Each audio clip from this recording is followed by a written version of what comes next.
नमस्कार दोस्तों, मैं श्रुति पांडे स्वागत करती हूँ आप सभी का आपके अपने YouTube channel achievers knowledge hub में। कल जनरल साइंस के लेक्चर 4 में हम लोगों ने डिस्कशन किया था कार्बोहाइड्रेट के विषय में और उम्मीद करती हूँ कि कार्बोहाइड्रेट का चैप्टर आपको पूरा क्लियर हो गया होगा।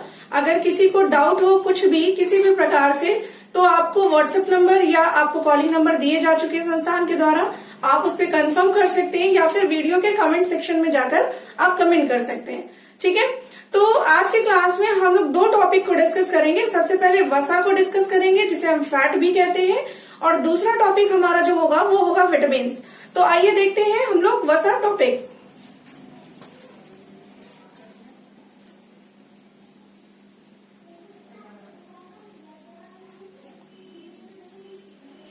देखिए टॉपिक आता है, या तो आप उसे वसा कहते हैं या फिर आप उसे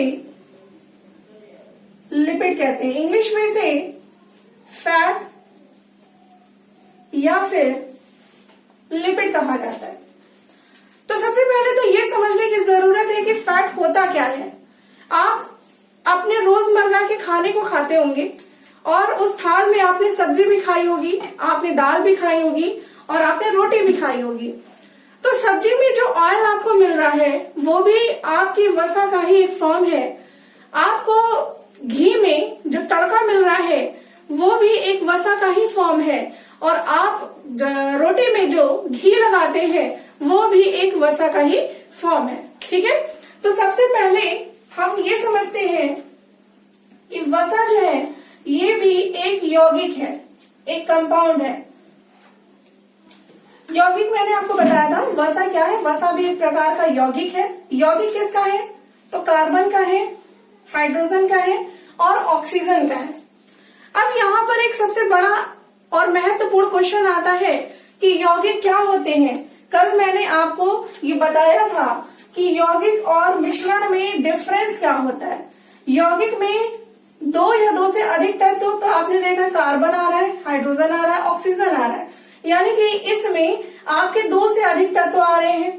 फिर मैंने आपसे कहा था इसमें निश्चित अनुपात होगा। क्या होगा? एक निश्चित अनुपात होगा। इतनी बात समझ में आ रही है आपको? ठीक है, तो आपने समझा कि वसा क्या है। वसा एक यौगिक है। यौगिक क्या होते हैं? जिनमें दो या दो से अधिक तत्व हो और उनमें अनुपात कैसा होना चाहिए? उन तत्वों का निश्चित होना चाहिए। मतलब हमें ये नहीं है कि हम किसी भी तत्व को अपनी मन मर्जी के अनुसार उसमें बढ़ा या घटा सके। जो तत्व का अनुपात निश्चित है वो उसमें रहेगा। ठीक है, फिर इसमें दूसरा पॉइंट आपको पढ़ना है कि वसा जो होता है, पहला तो आपने पढ़ लिया कि यौगिक होता है, दूसरा जल में अघुलनशील है। वसा जल में क्या है? अघुलनशील है। किसमें अघुलनशील है? जल में। कैसा है? अघुलनशील। अघुलनशील का मतलब होता है कि जल में ये वसा जब आप डालेंगे तो ये पानी में घुलेगा नहीं। आप कभी देखे हैं कि आप पानी में घी को डालिए, क्या वो घुल जाता है? नहीं घुलता। आप पानी में तेल को डालिए, क्या वो घुल जाता है?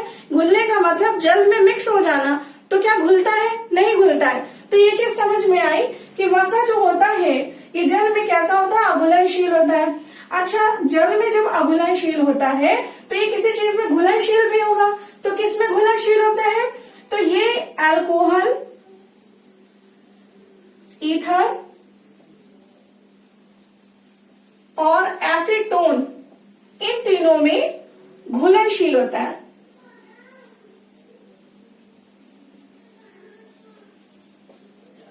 ठीक है, इन तीनों में घुलनशील होता है। मतलब आप अल्कोहल में फैट को डालिए, मिक्स हो जाएगा। आप ईथर में फैट को डालिए, मिक्स हो जाएगा।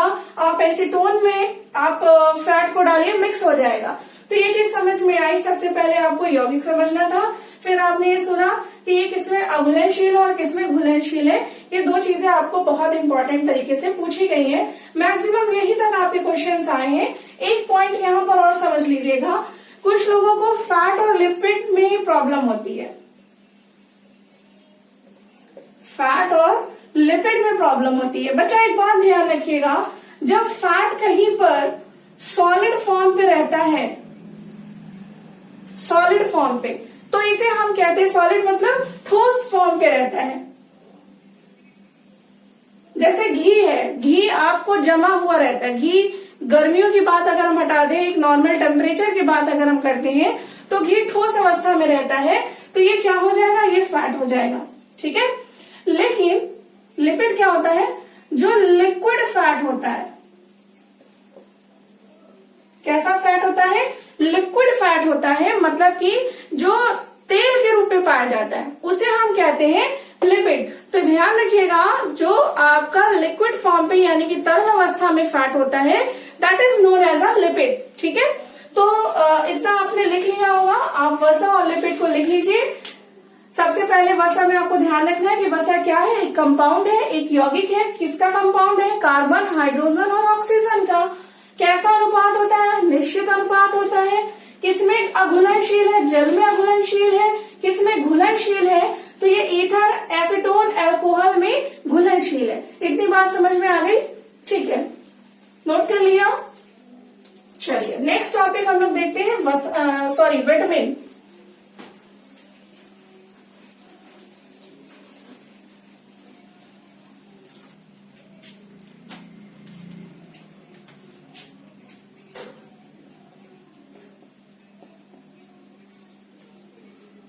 विटामिन्स।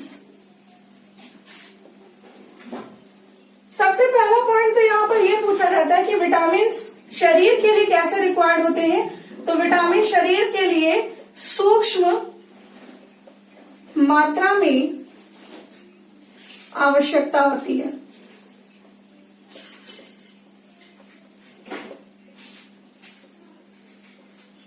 कैसी मात्रा आवश्यकता होती है, सूक्ष्म मात्रा में। मतलब हमें विटामिन की आवश्यकता बहुत ज्यादा मात्रा में नहीं होती है। ये विटामिन जो है हमें बहुत सूक्ष्म मात्रा में चाहिए होते हैं। करते क्या है, तो ये शरीर को सुरक्षा प्रदान करते हैं। शरीर को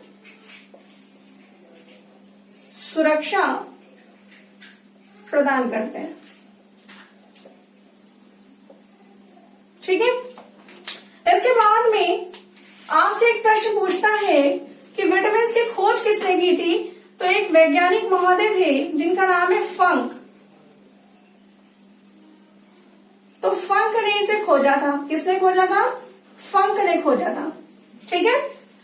इसके बाद आपसे प्रश्न बनता है कि जो विटामिन होता है, आपने पहला पढ़ा कि सूक्ष्म मात्रा में आपको आवश्यकता है इसकी।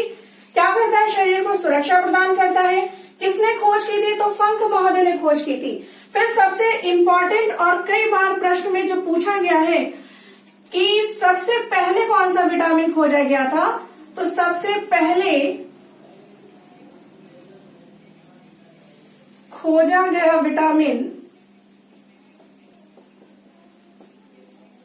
कौन सा विटामिन था, विटामिन B1 था।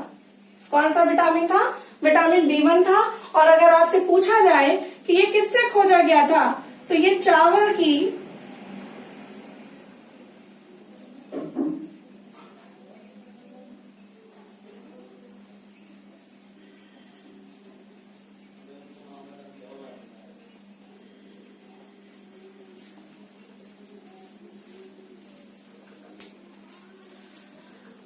चावल मार्केट में आपको दो तरह से दिखाई देते हैं। एक ऐसा चावल दिखाई देता है जो बहुत क्लीन नहीं होता है, बहुत साफ नहीं होता है, और जिसमें ऊपर आपको हल्का सा लगेगा कि थोड़ा सा गंदा चावल है। और एक आपको चावल जो प्रकार दिखाई देता है वो बिल्कुल क्लीन होता है और बिल्कुल उसका जो दाना होता है बिल्कुल पॉलिश्ड होता है। मतलब आप उसको बिल्कुल फाइन क्वालिटी में मान सकते हैं। ठीक है। तो अगर हम पॉलिश्ड चावल की बात ना करें, तो जो दूसरा कैटेगरी का चावल है, हम उसके द्वारा सबसे पहले विटामिन B1 की खोज की गई थी। और ये चीज आपको ध्यान रखना है, ये क्वेश्चन आपका कई बार एग्जाम में आ चुका है कि सबसे पहले खोजा गया विटामिन कौन सा है, तो विटामिन B है। और B1 क्यों बोला हमने, क्योंकि विटामिन B जो है ये विटामिन एक नहीं है, विटामिन B में बहुत सारे विटामिन आते हैं। तो सबसे ज्यादा जो विटामिन B1 जो बोला गया है, तो वो B1 इसीलिए बोला गया क्योंकि ये सबसे पहले खोजा गया और इसके कारण हमने इसे नाम दे दिया विटामिन B1। क्लियर हो गया, किससे प्राप्त किया गया, चावल से प्राप्त किया गया। तो ये सारे पॉइंट्स लिख लीजिए, फिर इसके बाद में हम लोग विटामिन के टाइप्स को डिस्कस करते हैं। ठीक है।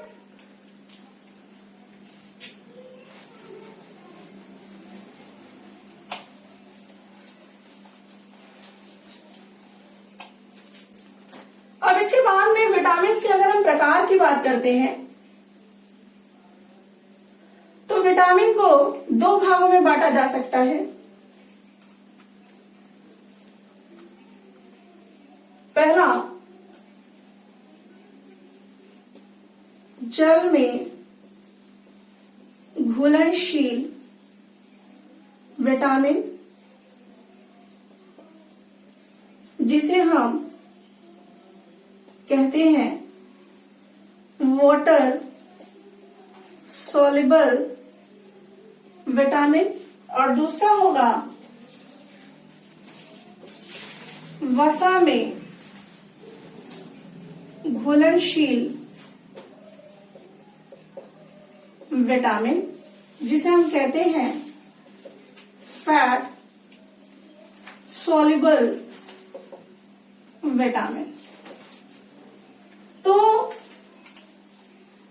एक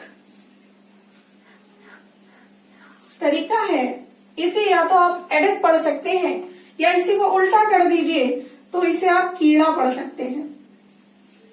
सॉरी, हाँ वसा में है ना, ठीक है, इसे आप एडिक पढ़ सकते हैं या इसी को आप याद रखने के लिए उल्टा कर दीजिए तो इसे कीड़ा पढ़ सकते हैं।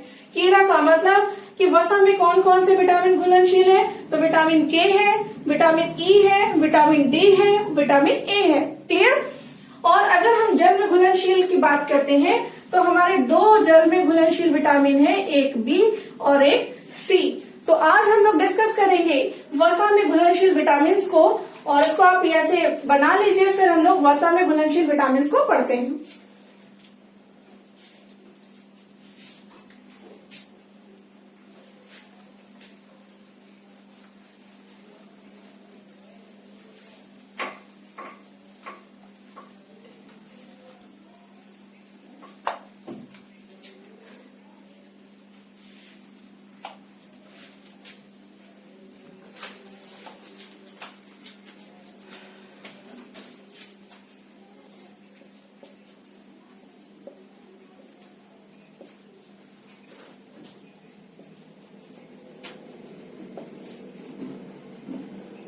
वसा में घुलनशील विटामिन, जिसे हम कहते हैं फैट सॉल्युबल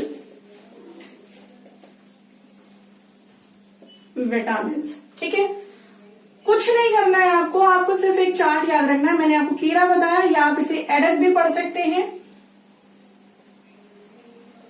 सबसे पहले हम देखते हैं विटामिन ए को।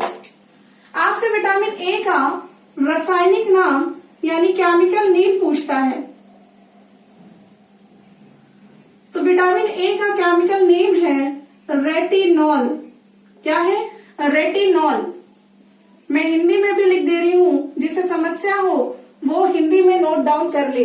ठीक है, तो विटामिन ए का रासायनिक नाम यानी कि केमिकल नेम क्या होता है? रेटिनॉल होता है। दूसरा प्रश्न आपसे ये पूछता है कि इसकी कमी से यानी इसकी डेफिशिएंसी से कौन सा रोग होता है, तो इसकी डेफिशिएंसी से आपका रतौंधी होता है। कौन सा रोग होता है? रतौंधी रोग होता है।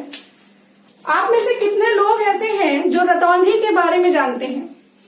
कमेंट करके जरूर बताइएगा। अगर आप नहीं बताते हैं तो मैं बताती हूँ कि रतौंधी में प्रॉब्लम क्या होती है, क्योंकि ज्यादातर लोगों को रतौंधी के विषय में नहीं पता होता है। ठीक है, और आपसे ज्यादा से ज्यादा सोर्सेस पूछेगा कि किस में पाया जाता है, तो देखिए जितनी भी हरी सब्जियां होती हैं, गाजर होती है, दूध है, इन सब में आपका विटामिन ए पाया जाता है। ठीक है, दूसरा हमारा विटामिन आता है विटामिन डी। विटामिन डी का केमिकल नेम जो होता है वो होता है कैल्सीफेरॉल। क्या होता है? कैल्सीफेरॉल होता है। ठीक है, अब विटामिन डी की कमी से रोग आपसे जो पूछे जाए उनको आपको ध्यान रखना है। विटामिन डी की कमी से रोग आपको रिकेट्स हो सकते हैं बच्चों में। ठीक है, तो विटामिन डी की कमी से रोग कौन सा होता है? रिकेट्स होता है, और ज्यादातर ये रिकेट्स बच्चों में होता है। क्या होता है रिकेट्स रोग, ये भी आपको बताना है। रिकेट्स रोग में क्या प्रॉब्लम होती है बच्चों में, ये कमेंट करके जरूर बताइएगा। और दूसरा जो है ऑस्टियोपोरोसिस होमोलाइसिस होती है। इसके विषय में भी बताइएगा कि क्या होता है। ठीक है, देखिए मैं इसलिए नहीं पूछ रही हूं कि आप लोगों को मैं बता नहीं सकती, आप इसको इसलिए बताइएगा कि आप भी समझिएगा कि इस डिजीज में क्या होता है। ठीक है, विटामिन ए की बात करते हैं। अब सबसे पहले तो ये समझ लीजिए, ये ब्यूटी विटामिन कहलाता है। कौन सा विटामिन कहलाता है?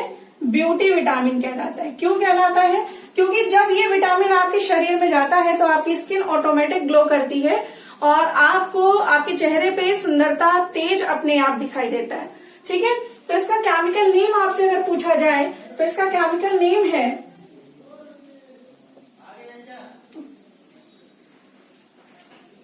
टोकोफेरॉल।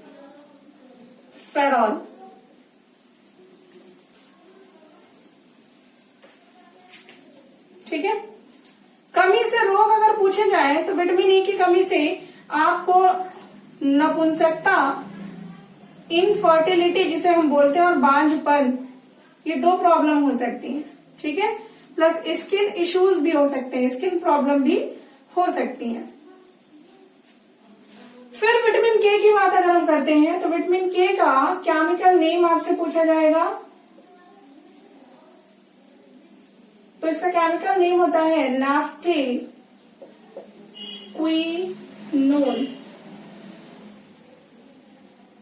कमी से क्या होता है इसकी? रक्त का थक्का नहीं जमता। इसकी कमी से क्या होता है? रक्त का थक्का नहीं जमता।